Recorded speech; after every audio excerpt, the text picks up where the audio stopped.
नमस्कार, द्वीप दर्पण में आप सभी का स्वागत है। आइए एक नजर डालते हैं आज के मुख्य अंश पर। लोकसभा चुनाव के 12 प्रत्याशियों के किस्मत का फैसला ईवीएम मशीन में हुआ कैद। आदिम जनजातियों ने भी अपने मताधिकार का उपयोग कर डाले वोट और बुजुर्गों और दिव्यांगजनों ने भी वोट डाले। चुनाव कर्मियों, सुरक्षा कर्मियों और एनसीसी कैडेटों ने किया सहयोग। अब द्वीप दर्पण विस्तार से। अंडमान निकोबार द्वीप समूह संसदीय निर्वाचन क्षेत्र में लोकसभा चुनाव के पहले चरण के तहत आज हुए मतदान में 12 उम्मीदवारों की किस्मत का फैसला ईवीएम मशीन में दर्ज हो गया है। आज कुल 412 मतदान केंद्रों में मतदान शांतिपूर्ण तरीके से हुआ। पेश है एक रिपोर्ट।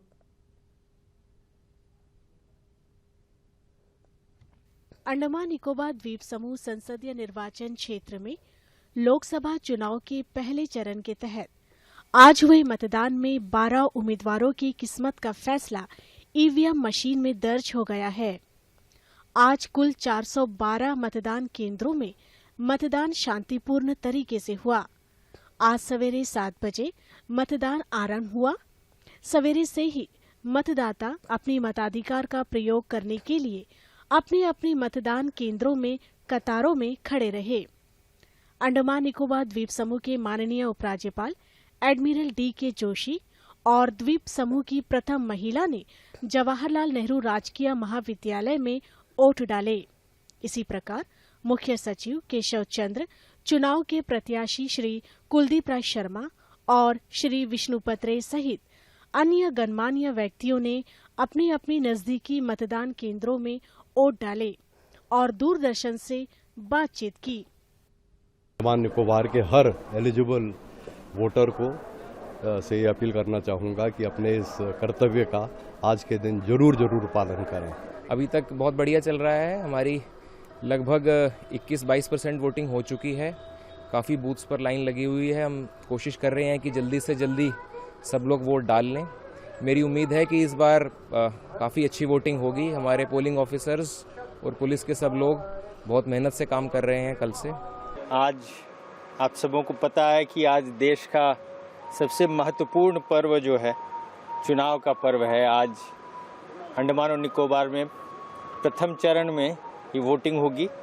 तो आज सुबह से ही 7 बजे से वोटिंग स्टार्ट हो गई है। मुझे भी अपना वोट डालने का मौका मिला है और इसके लिए मैं बहुत गौरवान्वित महसूस कर रहा हूँ। ये अधिकार सबसे महत्वपूर्ण अधिकार है और हम सबों को इसका उपयोग करना चाहिए। इस मतदाता केंद्र पे बहुत ही बढ़िया इंतजाम है। आप खुद ही देख रहे होंगे कि क्रश बना हुआ है, मेडिकल असिस्टेंस बना हुआ है, वेटिंग एरिया बना हुआ है, बीएलओज़ के लिए एक सेल्फी पॉइंट भी है जहाँ पे वोट डालने के बाद अपना फ़ोटो खिंचवा सकते हैं। तो मैं सबों को बहुत बहुत बधाई देता हूँ, विशेषकर यहाँ के डिप्टी कमिश्नर को, और कि उन्होंने बहुत ही पुख्ता इंतजाम किया है, बहुत ही उम्दा इंतजाम है। और मैं सारे द्वीपवासियों को बहुत बहुत बधाई देता हूँ। मैं यही कहना चाहूँगा कि चुनाव का पर्व जो देश का गर्व है, तो ज़्यादा से ज़्यादा लोग संख्या में जो मतदाता अपने घरों से निकलें और अपना जहाँ पे भी उनका पोलिंग बूथ है वहाँ जाके निष्पक्ष और निष्पक्षता से और बिना किसी भय के वहाँ पे अपना मताधिकार का जरूर प्रयोग करें। पूरी साउथ अंडमान डिस्ट्रिक्ट में बहुत अच्छे से मतदान हो रहा है। जनता बड़ी संख्या में बाहर निकली है और अपना मतदान कर रही है। हर जगह शांति भी बनी हुई है, हर जगह लॉ एंड ऑर्डर है, आराम से सारे सब लोग वोट कर रहे हैं। आज मैंने अपना वोट को कास्ट किया जंगली घाट स्कूल के पोलिंग बूथ में और अपना वोट को कास्ट करके बहुत अच्छा लगा कि डेमोक्रेसी का जो सबसे बड़ा ताकत जो एक वोट का है, वो वोट मैंने अपना कास्ट किया। मैंने आज लोकसभा चुनाव में वोट डाला हमारे नेताजी क्लब में।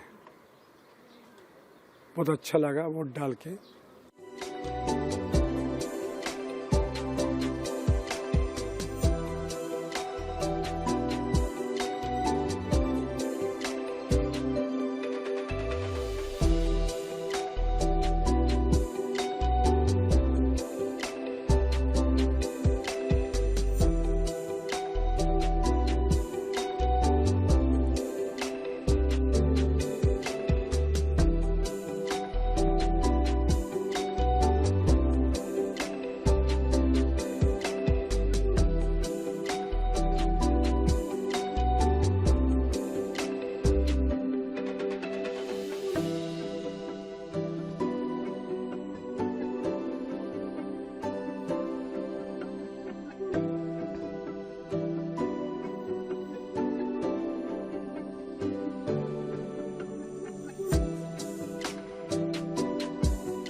और दक्षिण अंडमान के मतदान केंद्रों में भी मतदाताओं की लंबी लाइन देखी गई।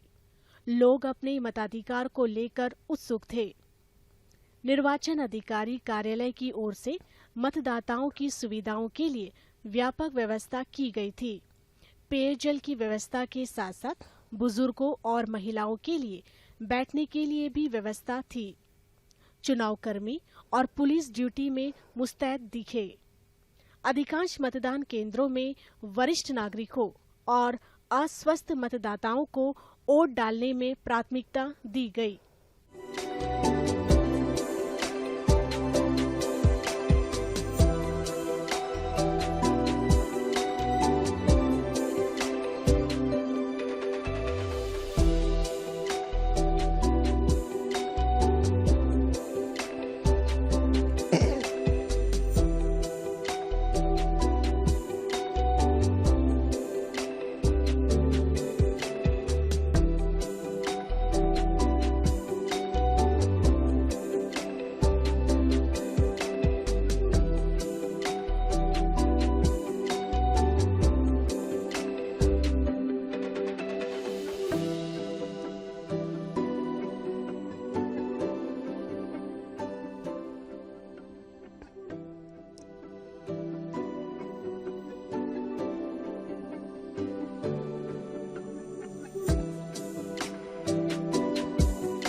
द्वीप समूह के दूरदराज के भागों में आज वोट डाले गए। पोलिंग स्टेशन संख्या 411 शोम्पेन हट में शोम्पेन जनजाति ने पहली बार सफलतापूर्वक अपने मताधिकार का उपयोग किया। वोट डालने के बाद जनजाति ने सेल्फी पॉइंट में फोटो भी खिंचवाया। इसी प्रकार स्ट्रेट आइलैंड में ग्रेट अंडमानीज जनजातियों ने भी अपने मताधिकार का उपयोग करते हुए अपना कीमती वोट डाला। द्वीप समूह के अलग अलग जगहों पर लोग घरों से बाहर निकलकर अपना कीमती वोट डाले। खासतौर से वरिष्ठ नागरिकों, वृद्ध महिलाओं, दिव्यांगजनों और पहली बार मतदान करने वाले युवाओं ने वोट डाले। बुजुर्ग मतदाताओं को एनसीसी कैडेटों ने बूथ तक आने के लिए सहयोग किया। मतदान केंद्र के बाहर एनसीसी कैडेट खड़े होकर आने वाले मतदाताओं का मार्गदर्शन किया। पहली बार वोट डालने आए युवा मतदाता को पुष्प गुच्छ भेंट कर उन्हें सम्मानित भी किया गया। सुरक्षा में तैनात कर्मियों ने और मतदान कर्मियों ने भी दिव्यांग मतदाताओं और चलने में असमर्थ वृद्ध मतदाताओं को सहायता प्रदान किया। व्हीलचेयर में आकर भी कई मतदाताओं ने अपने अधिकारों का प्रयोग किया। इसके अलावा दिव्यांगजनों के लिए वाहनों की व्यवस्था भी की गई।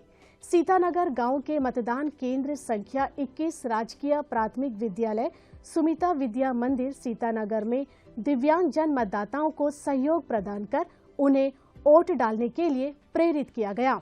इसी बीच चुनाव आयोग की ओर से जारी मतदान प्रतिशत विवरण में दोपहर 1 बजे तक अंडमान निकोबार द्वीप समूह में 35.7% मतदान हुआ। ये मतदान प्रतिशत बढ़कर शाम 3 बजे तक 45.48% दर्ज की गई।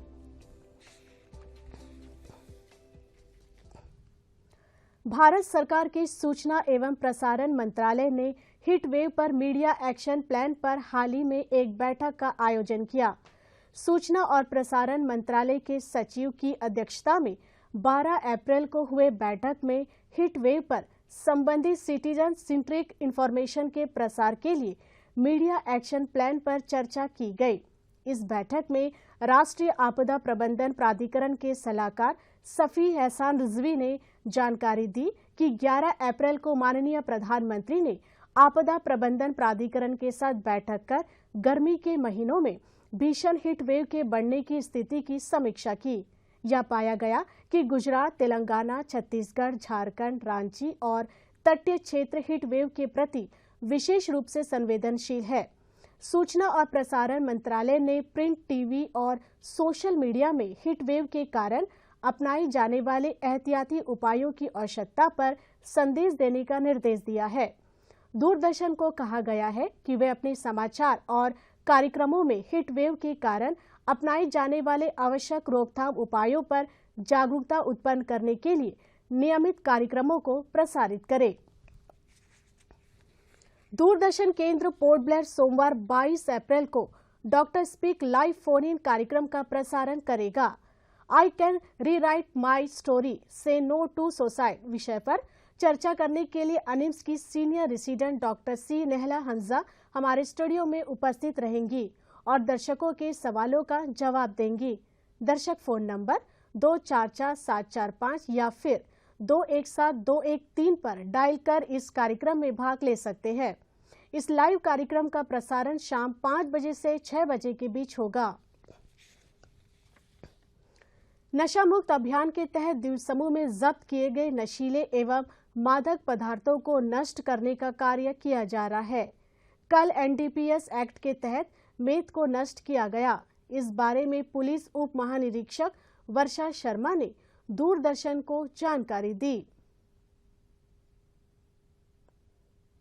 अच्छा, जैसा आप लोगों ने देखा होगा, परसों भी हम लोग ने नशा मुक्त अभियान के तहत जो एनडीपीएस की केस प्रॉपर्टीज का डिस्पोजल किया है, उसी कड़ी में आज मैथ का डिस्पोजल आज हो रहा है और सभी एनडीपीएस एक्ट के प्रावधानों को ध्यान में रखते हुए इसका डिस्पोजल कमेटी मेंबर्स हम लोग करेंगे, जिसमें कि हॉस्पिटल अथॉरिटी यहाँ का भी सहयोग मिल रहा है हम लोग को, और इसको हम लोग आज बाकी जो केस प्रॉपर्टी है उसका डिस्पोजल कर रहे हैं। मेद को नष्ट करने के लिए एनडीपीएस एक्ट के प्रावधानों को अपनाया गया। नष्ट करने से पहले मादक पदार्थ को तौला गया और अन्य प्रक्रियाओं को भी अपनाया गया।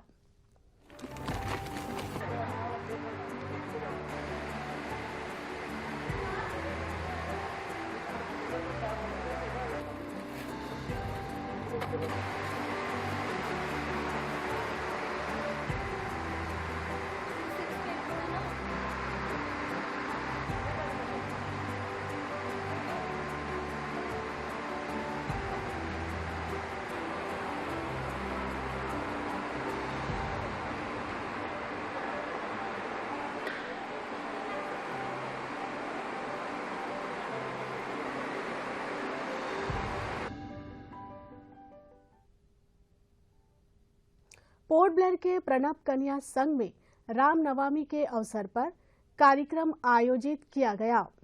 इसमें संघ के निवासियों और प्रभारियों ने विधि विधान के साथ पूजा पाठ किए।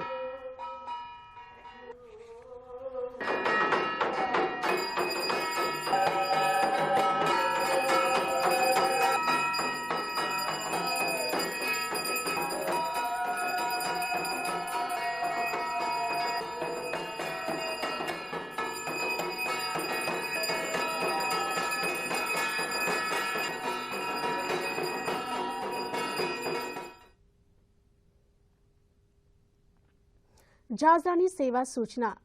जहाज एमवी स्वराजदीप 24 अप्रैल को सवेरे 9 बजे चेन्नई के लिए प्रस्थान करेगा। जहाज हेडो जेटी से छूटेगा। वापसी में ये जहाज 29 अप्रैल को सवेरे 9 बजे चेन्नई से पोर्ट ब्लेयर के लिए रवाना होगा। इन यात्रियों के लिए टिकट कल से जारी किए जाएंगे। इस बीच कार्गो जलियान एमवी चुगलम 23 अप्रैल को दोपहर बाद 3 बजे कार निकोबार, चावरा, तरेसा, कचाल और ननकौरी होते हुए कैमल बे के लिए पोर्ट ब्लेयर से रवाना होगा। सामानों को उतारने के तुरंत बाद ये जलियान वापस लौट आएगा। कार्गो की बुकिंग कल सवेरे 9 बजे से की जाएगी। अंतर्द्वीपीय जलियान यात्रा संबंधी सूचना। एमवी जॉली बॉय चुनाव ड्यूटी के लिए कल सवेरे 8 बजे रंगत से पोर्ट ब्लेयर के लिए प्रस्थान करेगा। इस नौका में किसी भी यात्रियों को चढ़ने की अनुमति नहीं दी जाएगी।